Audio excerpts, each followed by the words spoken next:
그러므로 형제들아 더욱 힘써 너희 부르심과 택하심을 굳게 하라. 너희가 이것을 행한즉 언제든지 실족하지 아니하리라. 베드로후서 1장 10절 말씀. 아멘. 할렐루야. 오늘도 좋은 날입니다. 이용우 목사입니다. 오늘의 원포인트 묵상 본문은 베드로후서 1장 10절 말씀입니다. 성도는 하나님의 부르심과 택하심을 받은 자들입니다. 하나님이 자신을 부르시고 택하셨다는 확신은 신앙 여정에서 힘들고 지칠 때 용기를 얻을 수 있는 근거가 됩니다. 부르심과 택하심을 굳게 하라는 것은 거룩한 삶을 통해 확증하라는 것입니다. 하나님은 죄인인 우리를 은혜로 불러주셨습니다. 하나님이 우리를 부르신 데는 그 이유와 목적이 있습니다. 그것은 바로 예수 그리스도를 닮아 하나님 성품에 참여하게 하시기 위함입니다. 구원의 확신은 그냥 무조건 믿는다고 주어지는 것이 아닙니다. 구원받았다는 확신이 있다고 해서 마음대로 살아도 되는 것이 아닙니다. 성도는 하나님의 부르심과 택하심에 합당한 삶을 살아야 합니다. 그 부르심과 택하심의 증거는 그리스도의 덕목, 즉 삶의 열매입니다. 이 부르심과 택하심의 열매가 나에게 나타나지 않는다면 그것은 나의 책임입니다. 더 나아가 믿음의 열매가 없는 삶은 하나님의 부르심과 상관없는 자로서 마귀의 부름을 따라 세상에 속하여 내 욕심대로 살고 있는 것입니다. 구원은 이미 보장되어 있으니 내 마음대로 살아도 되겠지라고 생각하고 있다면 이 어리석고 교만한 생각을 그치십시오. 눈에 보이지 않지만 삶으로 드러납니다. 자신이 믿음 안에 있는지 스스로 시험해보고 확증해 보십시오. 따라서 오늘의 원포인트 메시지는 구원의 확신을 가지라입니다. 오늘의 삶의 적용 포인트는 구원의 확신을 가지고 삶의 열매를 맺으며 살겠습니다 입니다. 훌륭한 교회에 출석하는 것도 땀 흘려 헌신하고 봉사하는 것도 역시 사람을 구원하지 못합니다.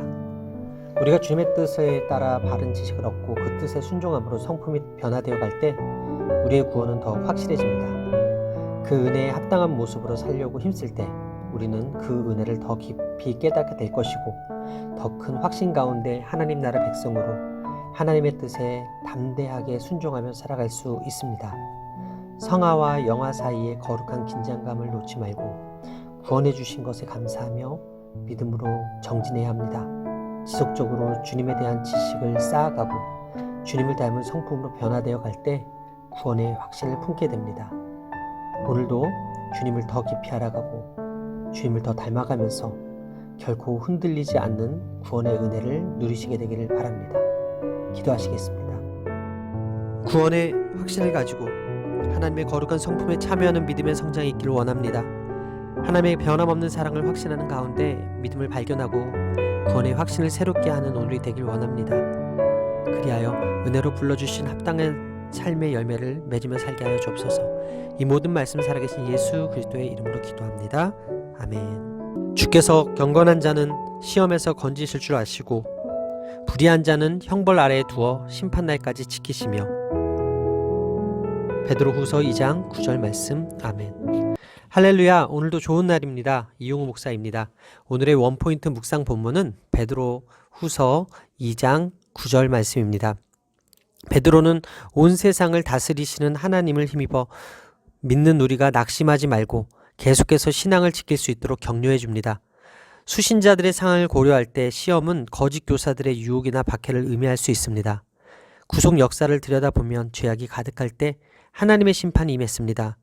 베드로는 세 가지 심판의 예를 들어 거짓 선지자들이 맞을 최후를 보여줍니다. 첫째, 하나님께 반역해 타락한 천사들이 심판받았습니다. 둘째, 노아의 때 옛 세상은 하나님의 말씀을 듣고도 불순종과 냉담함으로 행해 심판을 받았습니다.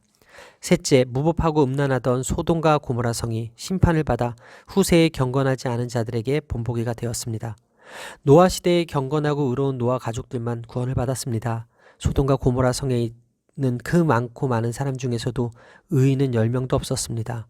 그 성은 결국 심판을 받았고 그곳에서 고통당하던 의로운 롯은 구원받았습니다. 경건하고 의로운 지도자들의 역할이 얼마나 중요한지 성경은 강조합니다. 하나님은 오래 참으시지만 복음을 방해하는 거짓 세력이 반드시 공의로 심판하십니다. 하나님은 악이 이 세상을 지배하도록 잠시 허락하시되 그 악이 마음대로 활동하도록 내버려 두지 않으십니다. 지금은 악이 득세하여 온 세상을 지배하는 것처럼 보여도 종말의 때 하나님은 모든 악을 벌하시고 오직 경건한 성도들을 구원하실 것입니다. 선과 악에 대해 보응하시는 하나님을 온전히 신뢰하는 성도는 이 땅에서 고난을 넉넉히 이깁니다. 베드로는 경건한 자와 불의한 자의 대조적 결말을 제시하고 있습니다. 주님은 경건한 자를 시험에서 건지십니다. 주님은 불의한 자를 형벌 아래 두어 심판날까지 지키십니다. 이것은 최후 심판의 확실성을 나타내는 동시에 회개의 기회가 있음을 암시합니다. 따라서 오늘의 원포인트 메시지는 경건한 자와 불의한 자입니다. 오늘의 삶의 적용 포인트는 경건한 자로 살아내겠습니다 입니다. 베드로가 강조하는 경건한 자와 불의한 자의 비교는 초대교회 당시의 성도에 국한되지 않습니다. 오늘날 한국교회에도 분명히 거짓 교사들이 있을 것입니다. 그러나 그들에 대한 심판은 하나님이 맡으십니다. 이는 과거, 현재, 미래 모든 세대의 성도에게 해당되는 하나님의 절대적 기준입니다. 오늘 하나님 보시기에 우리는 경건한 지도자로서 혹은 의인으로서 올바른 삶을 살고 있는지 자신부터 돌아보아야 할 것입니다. 그러므로 우리는 거짓 교사들의 교훈에 현혹되지 않도록 말씀 중심의 경건한 삶을 추구해야 합니다. 무엇보다 기도하고 말씀을 묵상하는 시간을 정기적으로 가져야 합니다. 일상이 바빠서 말씀을 읽고 기도하는 일을 뒤로 미루다 보면 삶의 원칙과 질서가 흔들리는 것을 경험하게 될 것입니다. 분주하고 바쁠수록 진리의 말씀을 붙잡으십시오. 유혹하는 거짓 선생들을 분별할 수 있는 지혜를 달라고 기도하기 시작할 때 경건한 자로 오늘 살아낼 수 있으실 것입니다. 기도하시겠습니다. 불의한 세상 속에서 경건한 자로 칭하시고 불러주시는 은혜를 감사합니다. 진리 위에 굳게 서지 못하고 이 시대 거짓 선생들의 가르침에 흔들리는 연약함과 영적 무지를 불쌍히 여겨주옵소서. 진리의 말씀을 붙잡아 저를 유혹하는 거짓 선생들을 분별할 수 있는 지혜를 허락하여 주옵소서. 죄악과 거짓 속에서도 경건했던 노아와 롯처럼 하나님을 끝까지 신뢰하게 하여 주옵소서. 음란하고 불의한 세대를 진리로 바르게 세우는 제가 되게 하여 주옵소서. 이 모든 말씀 살아계신 예수 그리스도의 이름으로 기도합니다. 아멘. 참된 속됨에 이르기를 개가 그 토하였던 것에 돌아가고 돼지가 씻었다가 더러운 구덩이에 도로 누웠다 하는 말이 그들에게 응하였도다. 베드로후서 2장 22절 말씀. 아멘. 할렐루야. 오늘도 좋은 날입니다. 이용호 목사입니다. 오늘의 원포인트 묵상 본문은 베드로후서 2장 22절 말씀입니다. 베드로후서의 주제는 하나님의 신성한 성품에 참여해 거룩함을 추구하라입니다. 오늘날 한국교회의 최대 문제는 경건함과 거룩함을 상실해 간다는 것입니다. 20절에 나오는 그들은 거짓 교사들, 그리고 거짓 교사들에게 현혹되어 그릇된 길로 들어선 성도를 지칭합니다. 베드로는 거짓 교사들과 유혹에 빠진 성도를 강한 어조로 신랄히 비판합니다. 베드로는 그들이 토한 것을 다시 먹는 개나 깨끗이 씻고도 진창에 도로 눕는 돼지와 같다고 말합니다. 이 속담은 참된 복음을 저버리고 거짓 복음을 쫓아가는 자의 비참함을 표현한 것입니다. 돼지는 의식상 부정한 짐승이고 개 역시 하찮은 거리의 청소부와 같은 짐승입니다. 자신이 토한 것을 도로 먹고 거리를 헤매는 개와 같이 자기가 판 구덩이에 도로 뒹구는 돼지는 이성 없는 짐승의 모습입니다. 베드로는 예수님이 주신 자유를 다시 죄 짓는 데 사용한 자들에 대해 차라리 의의 도를 알지 못하는 편이 더 나을 뻔하였다라고 말합니다. 그들은 죄 때문에 고통하고 신음하는 가운데 죄사함을 받을 수 있는 유일한 길인 예수 그리스도의 복음을 듣고도 그 자유를 버리고 다시 사탄의 노예가 되었기 때문입니다. 베드로가 이처럼 거짓 선지자들에 대해 강력하게 저주하고 경계하는 것을 보면서 우리는 더욱 경각심을 가져야 합니다. 교회에 주신 하나님 말씀을 왜곡하고 궤변을 늘어놓는 이단을 가까이 하지 않는 것이 지혜입니다. 이단은 인간의 약하고 아픈 부분을 틈타고 들어오며 지금도 우리의 약점을 노리고 그곳을 공격해서 멸망시키려 노력하고 있습니다.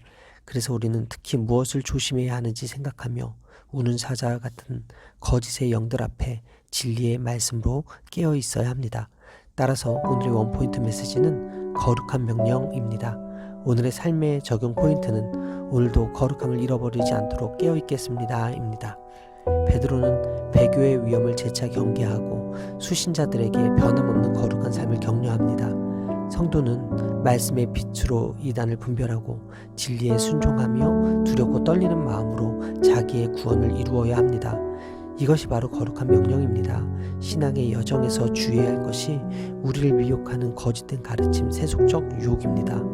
예수님을 믿고 구원받았고 구원은 결코 취소되지 않는다고 해서 안주하거나 나태해져서는 안 됩니다. 거짓된 교훈과 세속적인 탐욕을 분별하고 경계함으로써 표대를 향해 열심히 달려나가야 합니다. 오늘도 거룩한 명령 앞에 하나님의 일꾼으로 아름답게 쓰임받는 여러분들이 되시기를 바랍니다. 기도하시겠습니다. 많은 영혼을 괴롭히며 불법을 행하는 세력을 심판하실 하나님, 오늘도 저에게 거룩함을 잃어버리지 말라는 명령을 주시니 감사합니다.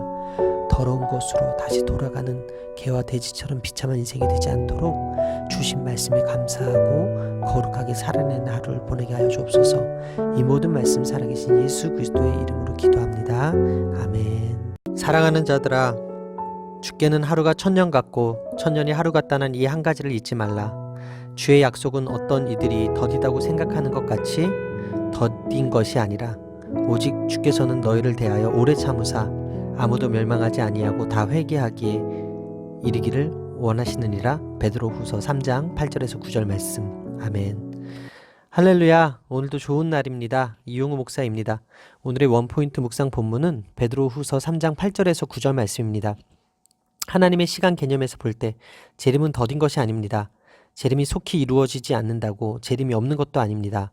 주의 약속은 반드시 성취됩니다. 그것을 이해하지 못하면 약속이 더디 이루어질 때 실망하거나 흔들리게 됩니다. 당시에 예수님의 재림을 조롱하는 자들이 있었고 재림에 대한 조짐도 보이지 않는 상황이었기에 성도들이 혼란에 빠질 가능성이 있었습니다. 그래서 베드로는 인간의 시간 개념과 하나님의 시간 개념이 다름을 언급합니다. 영원은 일반적인 시간을 초월하는 개념입니다. 창세전이라는 말로 표현됐듯이 영원은 인간이 갇혀 사는 시간을 초월한 하나님의 영역입니다. 그래서 하나님의 카이로스에서 천년인지 하루인지의 구분은 전혀 의미가 없습니다. 중요한 것은 모든 사람이 회개하여 구원에 이를 때까지 오래 참고 기다려주시는 하나님의 사랑, 그분의 은혜입니다. 주님의 약속이 언제 이루어질지는 크로노스 안에서 살아가는 우리는 알 수 없습니다. 우리가 알아야 하는 것은 재림의 때가 아니라 죄인된 인간에게 은혜를 베푸시는 하나님의 마음입니다. 재림의 때가 늦춰진 것 같지만 예수님은 하나님이 뜻하신 시간에 반드시 오십니다. 어떤 사람들은 다시 오겠다는 주님의 약속이 이루어지는 때를 자기 기준으로 정하니 기다리는 시간이 천년 같다고 불평합니다. 그들은 주님의 약속을 더디 지키신다고 여기며 영적 매너리즘에 빠져 자신을 향한 주님의 마음을 잃어버리고 맙니다. 하나님이 약속하신 회복과 구원은 내가 원하는 때 이루어지지 않습니다. 이것은 나를 괴롭히려 함이 아니라 내가 내 죄를 회개할 때까지 오래 참아주시는 하나님의 큰 사랑입니다. 따라서 오늘의 원포인트 메시지는 재림을 기다리는 성도의 자세입니다. 오늘의 삶의 적용 포인트는 오늘도 참으시는 하나님의 사랑을 기억하고 복음을 전하겠습니다 입니다. 오래 참으시고 기다리시는 하나님과 패역한 세상 사이에 우리가 있습니다. 우리는 패역한 세상을 견뎌야 하지만 동시에 하나님의 인자와 사랑을 세상에 전할 의무가 있습니다. 재림이 지체되는 이유는 아직까지 하나님이 택하신 자들이 모두 회개하고 구원받지 못했기 때문입니다. 하나님이 재림을 지연시키시는 이유가 단 한 사람이라도 더 회개시켜 구원하기 위한 것이라면 교회와 성도의 존재 이유가 분명해집니다. 오늘날 한국 사회에서 나아가 세상 속에서 한국 교회와 성도들이 진정으로 전도와 선교의 사명을 효과적으로 수행하고 있는지 깊이 반성해 볼 필요가 있습니다. 성도는 교회의 선교 전략을 잘 따르며 예수님을 믿지 않는 지인들을 위해 기도하고 그들에게 복음을 전해야 합니다. 2000년이 되도록 예수님이 오시지 않았기에 우리도 재림을 망각하며 살고 있지 않은지 깊이 돌아봐야 합니다. 베드로 사도가 생의 마지막 순간까지 성도들에게 가르치고 강조했던 진리를 절대 놓치지 말아야 합니다. 힘들고 두렵지만 하나님은 그 일을 우리에게 맡기셨습니다. 주께서 언제 다시 오실지 알 수 없으니 우리는 한 사람이라도 더 구원의 길로 이끌기 위해 최선을 다해 복음을 전해야 합니다. 그것이 바로 재림을 기다리는 성도의 자세입니다. 기도하시겠습니다. 암담한 현실 앞에서 오래 참으시는 주님의 사랑을 알게 하여 주시니 감사합니다. 사람들은 하나님이 없다고 말합니다. 그런 세상의 조롱에 흔들리지 않고 아무도 멸망하지 않기를 바라시는 하나님의 마음을 깊이 알아 오래 참게 하여 주시옵소서. 약속하신 구원을 더디 이루는 것 같은 상황 속에서도 불평하지 말고 주의 날을 앞당길 수 있도록 오늘 있는 그 자리에서 최선을 다해 전도하는 제가 되게 하여 주옵소서. 이 모든 말씀 살아계신 예수 그리스도의 이름으로 기도합니다. 아멘. 그러나 주의 날이 도둑같이 오리니 그날에는 하늘이 큰 소리로 떠나가고 물질이 뜨거운 불에 풀어지고 땅과 그 중에 있는 모든 일이 드러나리로다. 베드로후서 3장 10절 말씀. 아멘. 할렐루야. 오늘도 좋은 날입니다. 이용호 목사입니다. 오늘의 원포인트 묵상 본문은 베드로후서 3장 10절 말씀입니다. 주의 날은 주님이 재림하시는 때를 가리킵니다. 베드로는 초대교회 성도들에게 주님의 재림이 예고 없이 도둑같이 임할 것이라고 강조합니다. 하나님의 섭리 속에 예정된 주님의 날은 우리가 예상하지 못한 때에 도둑같이 임할 것입니다. 주의 날에는 어떤 일이 일어날 것인가에 대하여 베드로는 세 가지를 말합니다. 첫째, 하늘이 큰 소리로 떠나갈 것이다. 둘째, 물질이 뜨거운 불에 풀어질 것이다. 셋째, 땅과 그 중에 있는 모든 것이 드러날 것이다. 일반적으로 사람들은 말세 또는 종말이라는 말에 두 가지 반응을 보입니다.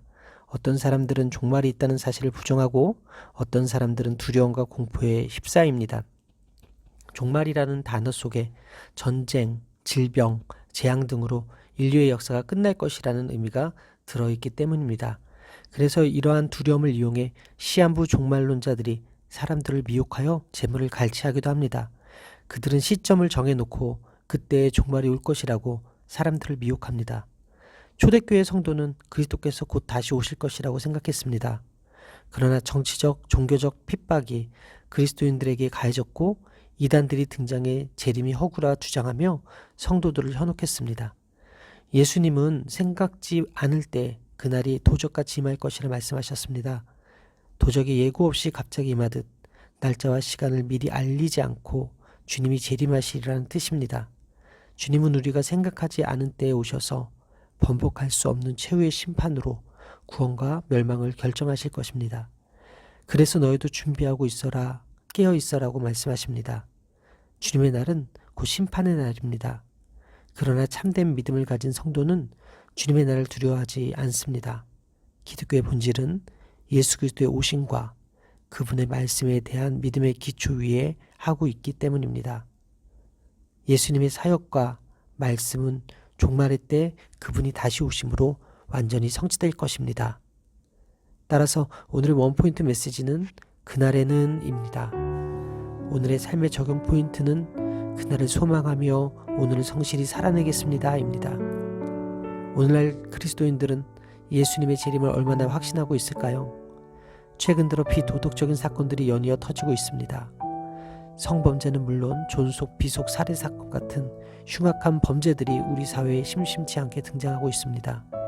이런 사건들을 보며 주님의 재림이 임박한 때에는 많은 사람의 사랑이 식어지리라는 예수님의 경고를 떠올릴 수 있을 것입니다. 성경은 우리에게 두 가지 인생의 결론만 알려줍니다. 다른 선택과 결과는 없습니다. 하나님 앞에서 온전하여 하나님이 기뻐하시는 자가 될 것인가, 혹은 미련하여 자기의 것을 고집하다가 슬피 울며 이를 갈 것인가 하는 대조되는 결과입니다.